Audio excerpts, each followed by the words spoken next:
再来是台南的归仁区公所，积极来推动着电动的共享单车，离各大景点甲人潮较侪所在来设站，希望透过这个设施来推动着归仁的观光产业，嘛，互在地人随时拢会当来一场小旅行。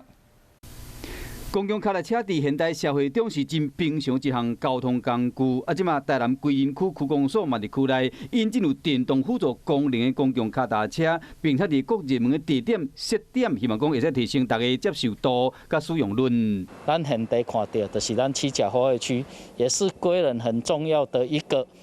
游客来到这里的一个好地方哈。所以呢归仁这里一共设了10站。 区内像高铁站、七甲花卉区等等热门景点拢有设点，区长邀请大家骑脚踏车来做轻旅行。那都欢迎